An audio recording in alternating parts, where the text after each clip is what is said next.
अस्सलाम वालेकुम। सुबह नींद से बेदार होने के बाद छत का चक्कर ज़रूर लगाता हूँ। एक तो सीढ़ियाँ चढ़ते और उतरते टांगें सीधी हो जाती हैं, और दूसरा ताज़ा हवा में लंबे लंबे सांस लेकर वजूद का अंग अंग बेदार होने लगता है। आज भी जैसे ही छत पर गया तो चिड़ियों के दाने का बर्तन खाली पाया। भूख और प्यास सिर्फ इंसान को नहीं लगती, बल्कि हर जानदार की भी ज़रूरत है। लिहाजा बेगम मोहतरमा, अल्लाह ताला की नन्ही और प्यारी मखलूक, जिनके चहचहाने की आवाज़ बहुत भली और सुरीली लगती है, यानी चिड़ियों और परिंदों के लिए खुराक और पानी का इंतज़ाम छत पर ज़रूर करती हैं। जैसे ही छत पर पहुंचा और खाली बर्तन देखकर ख्याल आया कि आज इस नेक काम की सआदत खुद हासिल की जाए।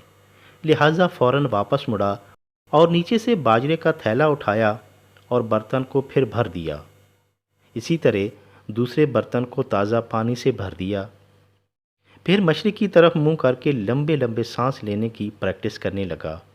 अभी चंद लम्हे ही गुजरे थे कि एक अजीब मंज़र देखकर दंग रह गया। दिलकश मंज़र क्या था कि पानी और दाने वाले बर्तन के पास एक छोटी सी नन्ही मुनी और प्यारी सी चिड़िया उड़कर आ बैठी। वो बारी बारी दोनों बर्तनों के किनारों पर बैठी।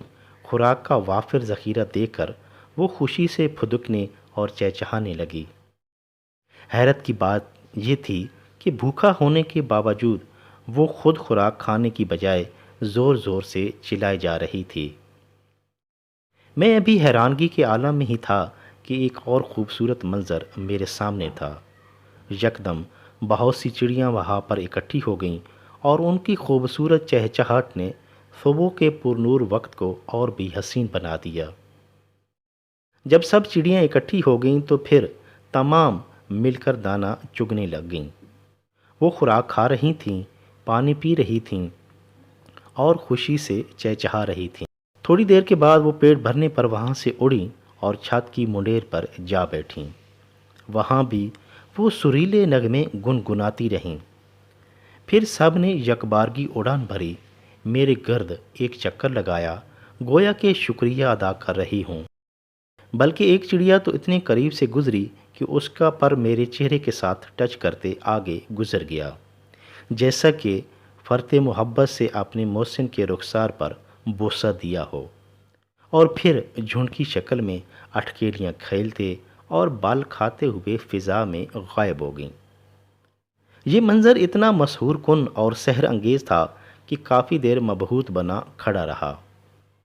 हिर्स, लालच, खुद गर्जी, टेंशन और रिज़्क़ की परेशानी से महफूज अल्लाह ताला की इस नन्ही मखलूक की किस्मत पर रश्क कर रहा था।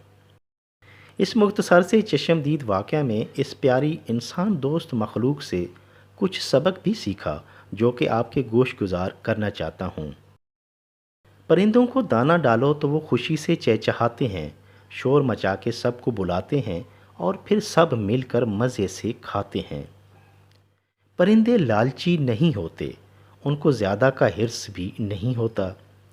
वो इसके लिए आपस में लड़ते नहीं, इस बेज़रूरत अपना हिस्सा खाते और उड़ जाते हैं। परिंदे तवक्कुल पर यकीन रखते हैं। उन्हें मालूम है कि रब ने जो उनके लिए लिखा है वो उनको उस तक पहुंचा भी देगा। अगले दिन फिर अपने हिस्से का रिज़्क तलाश करते हैं। उनको पता होता है रब आज भी जो उनके हिस्से में लिखा है देगा। वो थोड़ा सा मिलने पर ही राज़ी हो जाते हैं। वो सारा दिन हरकत में रहते हैं और फ़िज़ा में खुशियाँ बखेरते रहते हैं। हम इंसानों को परिंदों से तवक्कुल, यकीन, इत्फाक, बेलौस मोहब्बत, दोस्ती, क़नाअत, खुशी और इत्मीनान का हसूल सीखना चाहिए।